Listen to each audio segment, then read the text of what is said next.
Nithyananda. This is Maya and you are watching NTV News live from Dhyanapitam Ashram in Bidadi. It is Tuesday, February 8, 2011. In today's headlines, the morning Satsang was on topic. The seedless Samadhi, nirbeeja Samadhi. Wall Street Journal covers Paramahamsa Nithyananda's press meet. In exploring the Vedic tradition, what is Pancha, Tapas? Let's get to main news. Today's morning Satsang, Swamiji spoke on topic, the seedless Samadhi, nirbeeja Samadhi.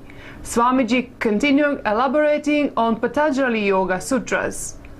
Dhyana, Dharana and Samadhi are the very soul of yoga, but seedless Samadhi is even more subtle. It requires complete and intense dedication to the spiritual goal alone. Not even one desire should remain. Everything, including an ordinary simple desire like having a banana, having a potato. Swamiji highlighted the beauty and purity of Sanskrit language, the language on which all the scriptures, these great truths are written. Sanskrit language is created to keep these eternal truths alive for generations. Whatever you believe as you, whatever position you hold in your social life, family life, personal life, spiritual life, whatever position you take up, whatever commitment you accept, be honest to it and drop the identities which you are not able to fulfill. Honesty to the identity moves you from pratyahara to dharana. For pratyahara to dharana to happen, a complete honesty in your very understanding about yourself has to happen. Fulfilling the identity which you assume and renouncing the identities which you are not able to fulfill is what I call standing on Satya, that is responsible for in Dharana. You need to change your whole system. The whole body and mind needs to go through a change, a lifestyle change. But the real yoga is in Dharana, Dhyana, Samadhi.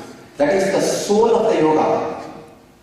From Pratyahara to Dharana, you need lifestyle change.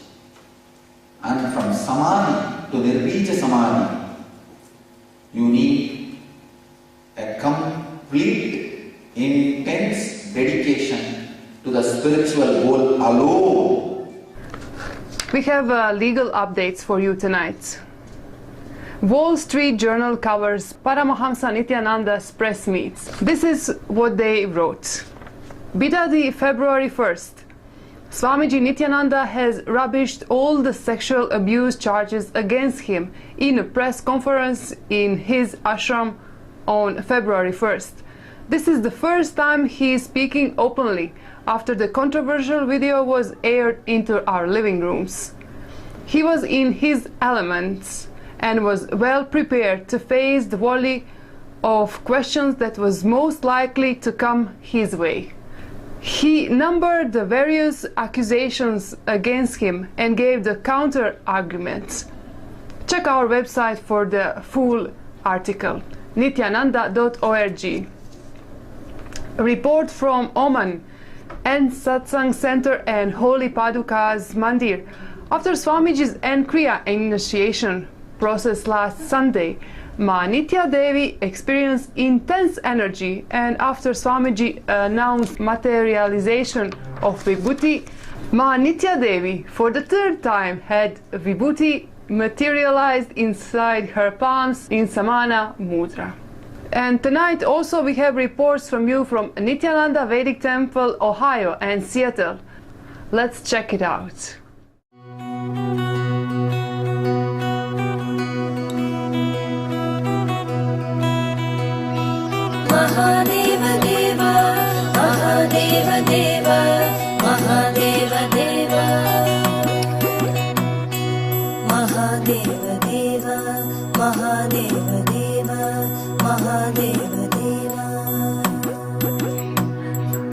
Shambho Mahadeva Deva, Shiva Shambho Mahadeva Devesha Shambho, Shambho Mahadeva Deva.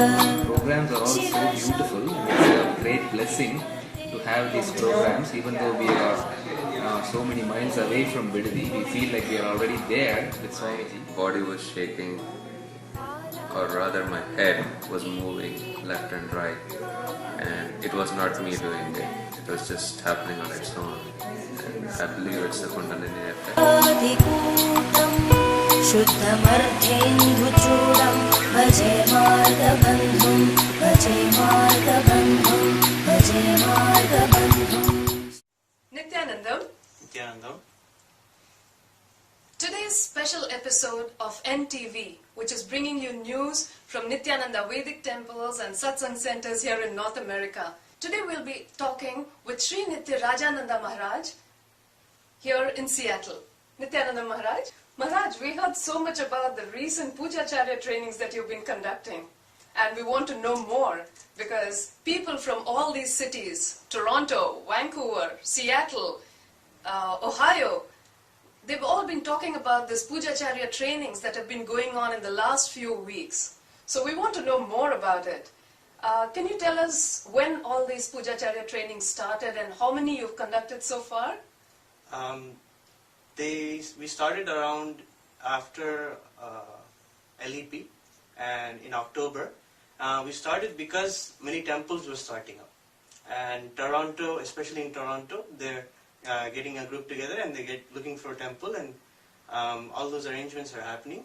And they need to be able to receive deities, take care of the temple, and get rituals into their lives. Yes. So just to get a taste of how it is to have puja and the deities in their lives, we started puja trainings with Toronto and Vancouver also, and we've started also in LA for training new people who want to learn puja. And as Swamiji says, puja training is for anybody. Right. And it doesn't matter which gender you are, which race you are, doesn't matter who you are. You can learn mantras no matter who you are. That's right. Great. So, how many cities have you covered with the Pujacharya training so far in the last few months? I've covered around 5 to 6 cities. Which are these? Toronto, Vancouver, LA, and Miami. Then I did in Chicago, Okay. and a little bit in New York. Okay. And I tried to get as many people interested in the training and really share our unique way of learning puja. Exactly. Because we have a very unique way of communing. We try to teach mantras so that people will be able to communicate with their Ishta Devata or with the master. For example, Guru Puja. It is a chant that helps you establish yourself in gratitude. Right. Throughout the whole mantra, you just be in gratitude with the existence or whichever deity you want to be, and it does a lot of healing. As you know, gratitude will do a lot of healing for you, and the same way that gratitude that you do for maybe 7 minutes a day for puja, that gratitude you'll carry that gratitude with you throughout the day, and it'll be a really rejuvenating thing to start the day. Wonderful, wonderful. So tell me one thing. The highlight of these puja trainings was that it was an online puja training. Yeah. Pujacharya training. Yeah. So tell us, did you face any challenges, or how did people receive this online training? Because face-to-face is a different quality.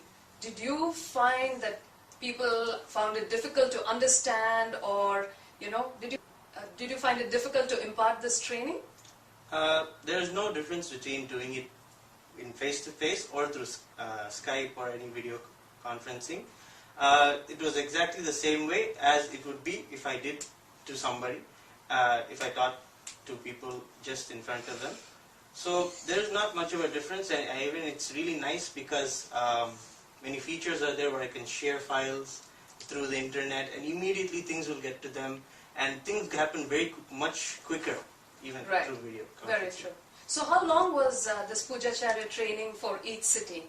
Well, what we do is we do weekly sessions. Okay. For a week, we'll spend an hour to 2 hours. We'll take breaks and all this, but we'll spend for a week one class with the city, and I'll ask them, this is what mantra we learn. We learn a puja, and before that, we will learn any special chant that they want to learn. For example, we have the Swasti mantra that we chant after Pratyaksha Pada Puja every day.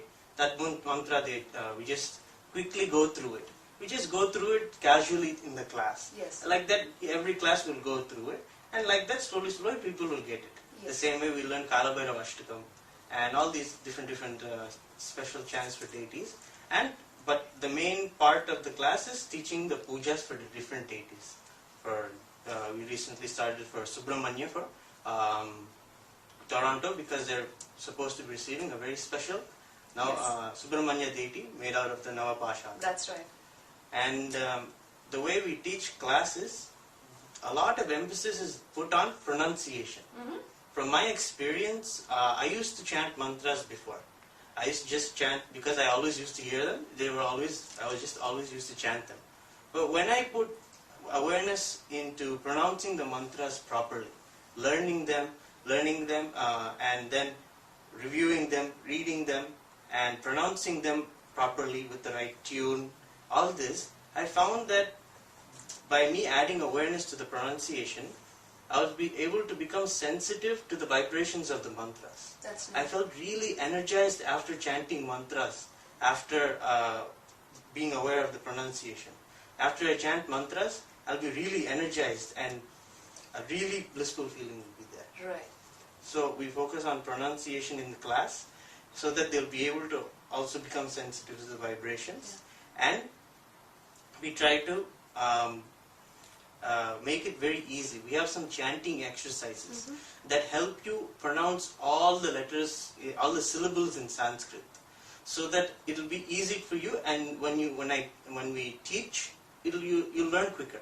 Right. And it'll come naturally to you after just doing some of these chanting exercises. Wonderful, wonderful. So the other thing we've been hearing about the Pujacharya training, the online Pujacharya training, is it's not just limited to those volunteers or satsang members who want to just become Pujacharyas. It's also open to everybody else in the city. Yes, anybody who wants to learn can come online, and I can teach them the chanting exercises, and we'll start with Guru Puja, learning the mantras of Swamiji, and Swamiji gives a beautiful explanation to Guru Puja. And it's not just the puja is just an offering to the God. It is actually a time where we sit and remember all the initiations, all the clicks that happened to us. That is also a meaning of puja. And Swamiji explains puja that way also. And we go through that also with people. So anybody can join in that also. Exactly. So the Pujacharya training, the online Pujacharya training, are we calling it the N Pujacharya training now? Okay, Yes. we'll call it that. So the N Pujacharya training, which is now taking place in various cities in North America, is open to anybody who's interested in learning about what it is to become a Pujacharya and all the knowledge that is embedded in this training. So one last question. How many more Pujacharya trainings are you going to conduct in the coming days? Since it's through Skype, I can do it from anywhere, anytime. So it's fully open, and any day of the week, especially in the night time, because it's nice to chant. And whenever you chant, it's nice to get a big group together. Yes. If you have a nice group, and you really get inspired because everybody else is chanting with you, and it creates a nice group energy when you chant in a group. So if there's satsangs, centers, or anybody in a satsang center who wants to start chanting, ask the rest of your satsang center if they also want to join in. And as a satsang center or as a group, you can all come together. Absolutely. And we can have chanting class. Great. Okay. So one last question, Maharaj, although I did say it's going to be the last one. So Sri Nithya Rajananda Maharaj is the youngest Pujacharya we have in the US. And he is the US coordinator for all Pujacharyas. Did you ever think you'd become the US coordinator for all Pujacharyas? And how does it feel?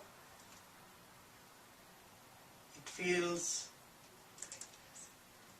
it's a nice, great blessing. And I really like communicating with all the temples and getting to know what they're doing, how their pujas are going, how they're able to transform through being in the temple, how they're growing through the temple, and all these things. I like to know all these things. I get to know all these things from talking to all the temples, and sharing this knowledge is a really nice thing, because nowadays we have the internet and just mantras and text and audio is being sent everywhere, and people are learning really quickly. So I like doing the coordinating because I'm able to share all this knowledge with everybody and learn more also. Great. All right. So thank you very much for sharing all this information today, and hopefully very soon we'll be having information about the next round of online Pujacharya training, which is scheduled for various other cities. So we'll bring you this news very soon on NTV. Thank you very much, Maharaj. And Nithyananda. We have some beautiful photos of Sri Anandeshwara and Anandeshwari that we would like to share with you.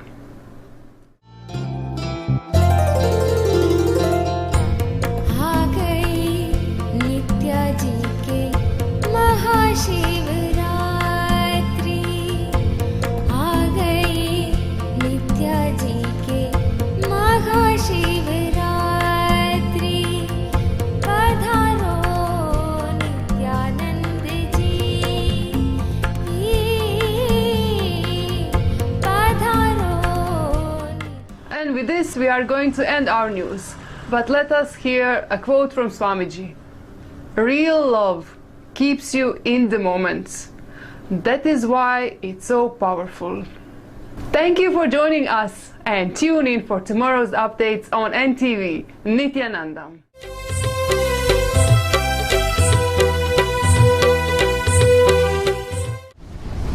Nithyanandam.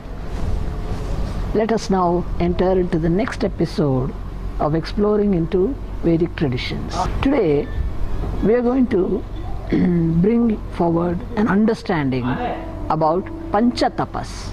Tapas means penance. Pancha means five. Five fires surround a person, and he does tapas or penance seated inside the circle or square or whatever it is, where he is surrounded by 4 or 5 fires.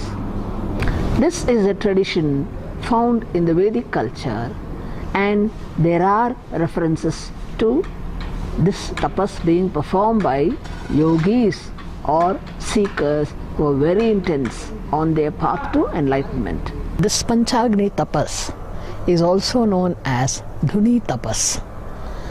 There are sages who in their extremity they have a circle of fire around them and have a kapala, a fire pot kept on their head to make it more intense, because they believe that will definitely lead them to the enlightenment. So this also can be seen. If you go into Sanskrit literature, you can find the most important writer among all the writers in Sanskrit are Kalidasa. Kalidasa, many of you might have heard, is one of a gifted poet. He, in his work Kumara Sambhava, wherein he describes the way in which Shiva got married to Parvati and they got a child who was able to destroy a demon.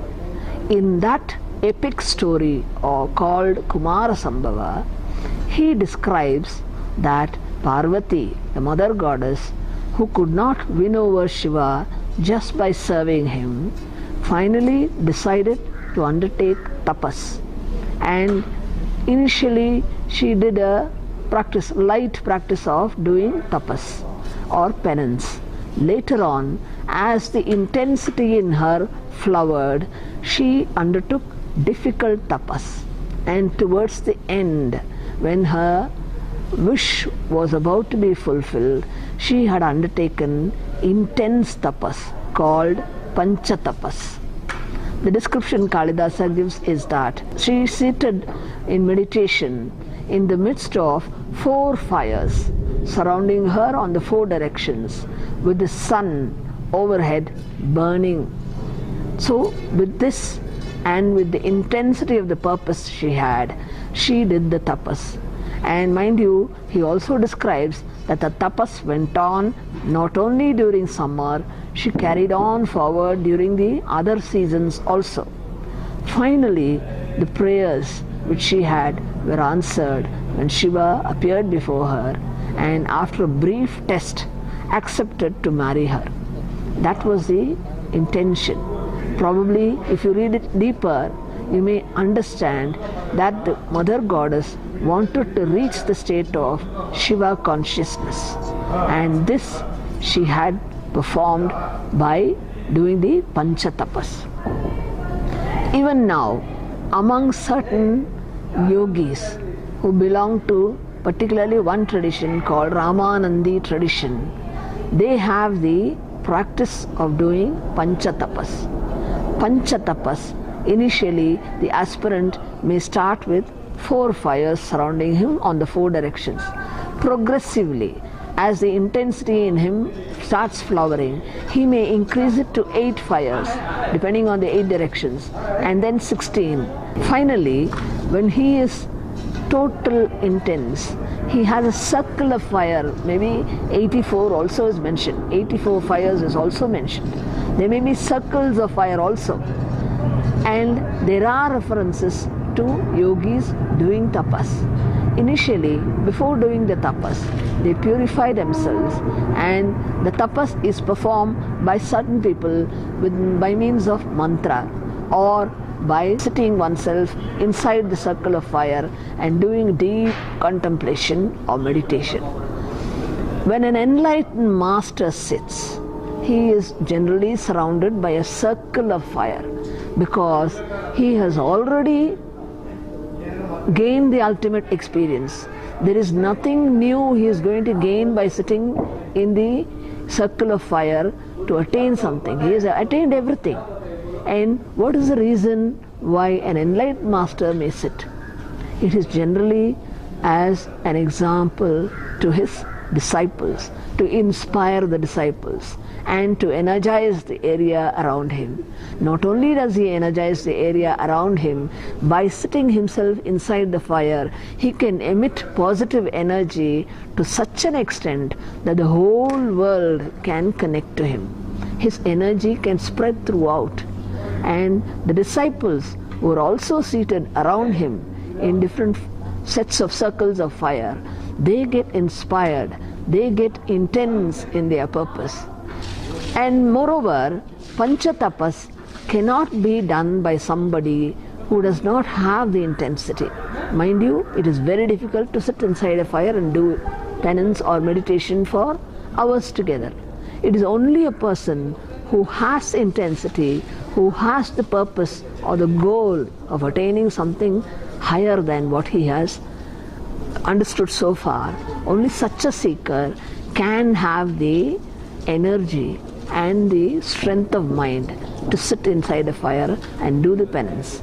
So, an enlightened master inspires his disciples to sit in the midst of this fire and continue this practice. According to ancient references, this practice of Pancha Tapas, they continue for number of years, probably up to 18 years, so that the soul flowers into the ultimate experience. There are people who are intense in their pursuit, spiritual pursuit. They do take up these difficult austerities. Austerities means practices, difficult practices. It is possible only when you can de-link yourself from worldly attractions and go inward. Initial stage of cleansing, as I explained in Brahmacharya, cleansing of the body and mind is necessary, and only such a person who has attained a certain state of cleansing can undertake this difficult tapas called Pancha Tapas. And when a master sits, he is sitting there just to emit positive energy, the energy that is overflowing in the form of compassion to the entire world around him. He is doing it for the general welfare.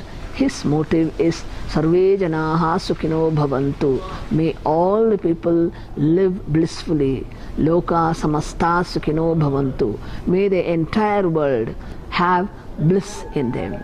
That is the sole motive of an enlightened master sitting in the Pancha Tapas. Nithyananda.